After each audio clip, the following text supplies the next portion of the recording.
Bom, pessoal, estamos de volta, dando continuidade ao assunto direitos sociais, a parte 2 desse nosso bloco. Bom, o que nós já vimos no bloco anterior? Os direitos sociais em espécie, artigo 6º, e nós já discutimos todos os incisos do nosso artigo 7º da Constituição, mas ainda falta um parágrafo único estabelecido nesse nosso artigo 7º, o parágrafo único que trata dos direitos sociais destinados tanto aos trabalhadores urbanos, tanto aos trabalhadores, aos trabalhadores domésticos, né? Nós vimos os incisos, todos aqueles destinados aos trabalhadores urbanos e rurais. Mas o parágrafo único traz essa recomendação. Vamos lá? São assegurados à categoria dos trabalhadores domésticos os direitos previstos nos incisos 6º, quarto, sexto, sétimo, oitavo, décimo, o 13, 15, 16, 17, 18, 19, 21, 22, 24, 26, 30, 31 e 33, atendidas as condições estabelecidas em lei e observada a simplificação do cumprimento das obrigações tributárias principais e acessórias decorrentes da relação de trabalho e suas peculiaridades, os previstos nos incisos 1º, 2º, 3º, 9º, 12, 25 e o 28, bem como a sua integração à Previdência Social. Então a gente está percebendo que, gente, o Constituinte foi chato até, porque ele te exige fazer links para saber quais são os direitos que serão efetivamente destinados aos trabalhadores domésticos, né? E aí você já pensa de imediato, caramba, Arthur, vou ter que decorar isso tudo, né? Pois é, você tem bastante coisa, mas existe um caminho mais fácil. Você não vai levar em consideração quais são os direitos destinados aos trabalhadores domésticos. Você vai levar em consideração os que não são destinados aos trabalhadores domésticos. Fica muito mais fácil você buscar guardar aqueles que não são, aqueles que não estão aqui, né? E aí você vai lembrar de um esqueminha. Deixa eu jogar nossa telinha em branco. Você vai lembrar do 6P, JAI. 6P, JAI. E aí, quais são as informações que nós iremos lançar no 6P, JAI? Bom, começar pelo 6P, né?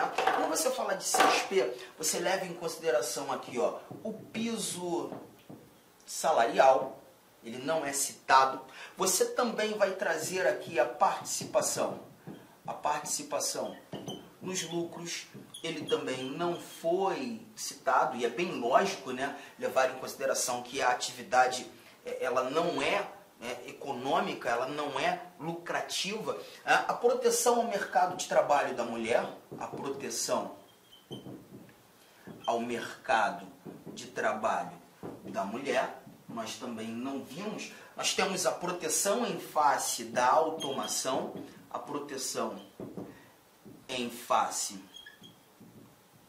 da automação, anotei aqui. Nós também teremos aqui deixa eu lembrar, a proteção, não, o prazo, aquele prazo prescricional, o prazo prescricional, lembra? De 5 anos, 2 anos, ele também não foi apresentado aqui. E nós também teremos a proibição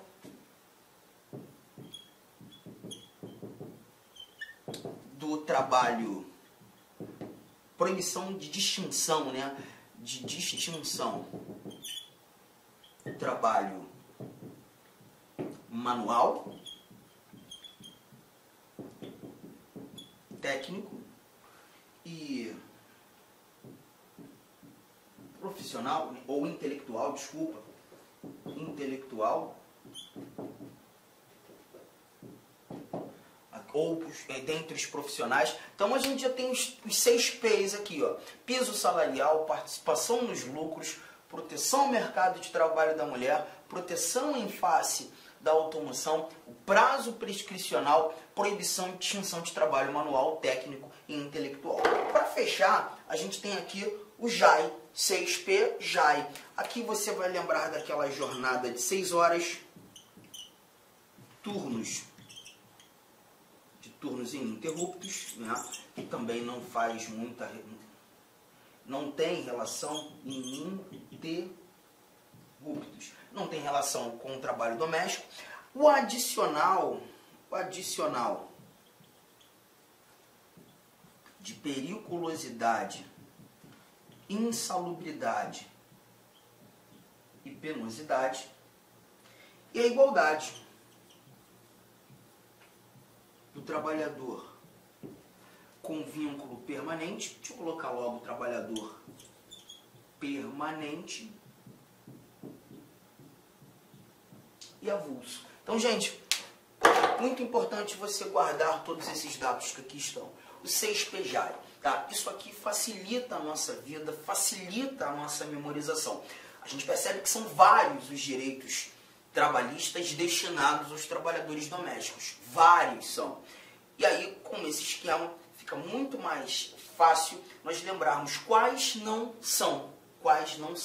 Apenas o 6PJAI para facilitar a nossa vida. E aí, dá aquela pausa aí, printa essa tela, anota tudo, e quando voltando para o nosso parágrafo único, ele já não se mostra tão assustador assim, quando apresentando todos esses dados aqui citados, né? Todos esses incisos. Nós estamos retirando todos esses valores do nosso esquema, pois todos esses incisos citados aqui são os direitos destinados aos trabalhadores urbanos e rurais e aos trabalhadores domésticos. Mas os que não foram citados, nós veremos que não serão destinados aos trabalhadores domésticos. Show de bola. Artigo 8º. O artigo 8º, uma leitura simples, fácil. Aqui nós encontramos o seguinte: é livre a associação profissional ou sindical, observado o seguinte: a lei não poderá exigir a autorização do Estado para a fundação de sindicato. Eu já começo te mostrando esse dado importante. Não há necessidade de uma autorização do poder público para se criar, para se fundar um sindicato. Isso aqui você pode, inclusive, usar como base, como regra, aqueles valores que nós estudamos lá no artigo 5º da Constituição, quando tratando dos direitos coletivos. Por exemplo, quando apresentando o artigo 5º da nossa Constituição, inciso de número 16, que falou do exercício do direito de reunião, nós vimos que para o exercício da reunião não temos a necessidade de uma autorização do poder público. E mais, quando examinando o mesmo artigo 5º da nossa Constituição, agora inciso 18, a gente também toma conhecimento para criar associações, para criar cooperativas, nós independemos da autorização do Estado.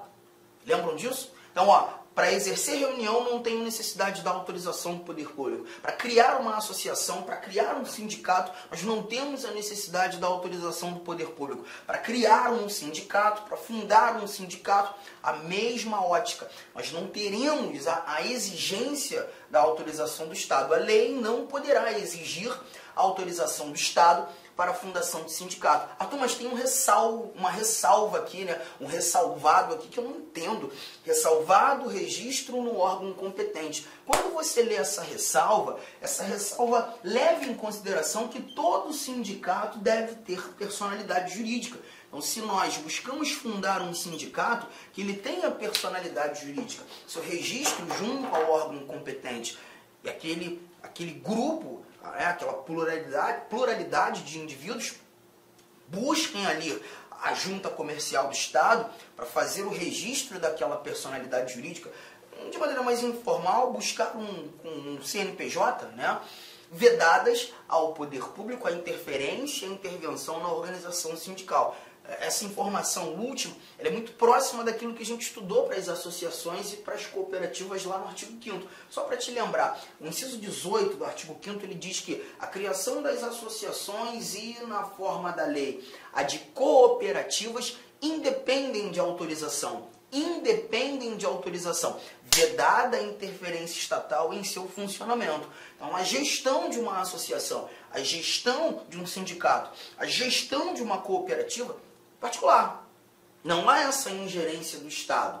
Nessa linha de raciocínio, nós também verificamos E tanto lá no artigo 5º quanto aqui no artigo 8º, tratando da associação profissional, associação sindical, quando falando de associação profissional, nós lembramos inclusive das entidades de classe, dos órgãos de classe profissional, aqui a gente tem essa vedação ao poder público, a interferência da gestão e ao funcionamento, intervenção dessa gestão. Bom, inciso 2 traz pra gente um outro ponto importante também, diz aqui o seguinte,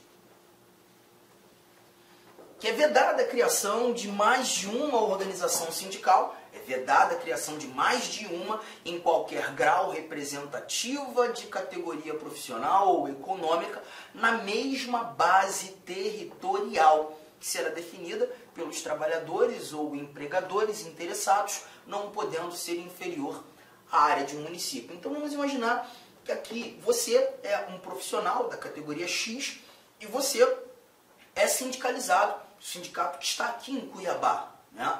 A base territorial de atuação desse sindicato é o município de Cuiabá. Tudo bem?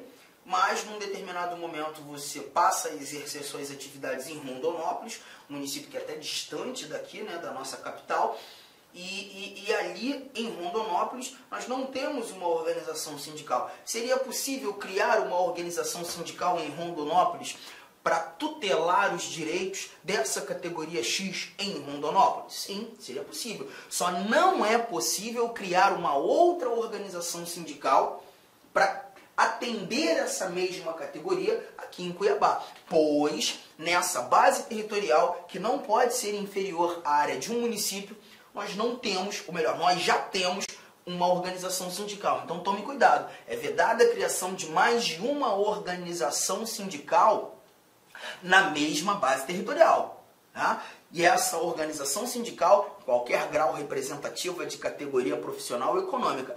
A base territorial ela deve ser definida pelos trabalhadores e empregadores interessados, ela não pode ser inferior à área de um município. Legal? Até porque eu não posso ter mais de uma dentro do mesmo município.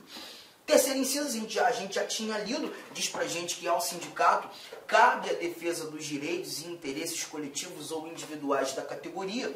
Nós vimos isso, inclusive, quando o sindicato atua em caráter obrigatório nas negociações coletivas, inclusive nas questões judiciais ou administrativas. Questões administrativas, tudo bem, Arthur. Eu vejo o sindicato brigando, muitas vezes, até em processos administrativos contra o poder público, questões previdenciárias, questões assistenciais, mas judicial, sim, quando nós estudamos, por exemplo, remédios constitucionais, quando nós estudamos o tal do mandado de segurança coletivo, nós vimos que as organizações sindicais, os sindicatos são legitimados, as entidades de classe são legitimadas à impetração dessa espécie de mandado de segurança, e quando assim agem, buscam tutelar os direitos dos seus sindicalizados, os direitos dos seus membros, atuando em questões judiciais. Inciso de número 4, a Assembleia Geral fixará a contribuição em que, se tratando de categoria profissional, será descontada em folha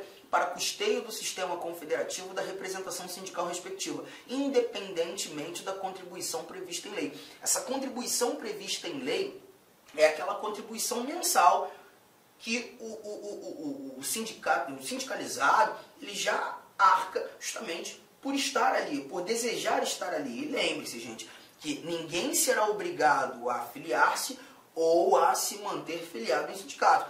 Se ele está afiliado, ele sabe desses custos. Olá, meus amigos. Inicialmente eu peço desculpa, pois interrompi os seus estudos, mas essa videoaula do YouTube é uma videoaula demonstrativa para você conhecer os nossos professores e a qualidade dos nossos serviços prestados.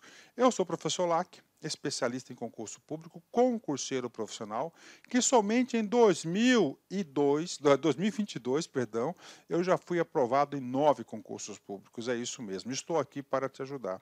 Olha, se você fizer um investimento mínimo, 10 parcelinhas de R$30, exatamente isso, só isso, você vai ter acesso ao nosso curso completaço focado para o concurso da nossa gloriosa Polícia Militar do Estado de São Paulo.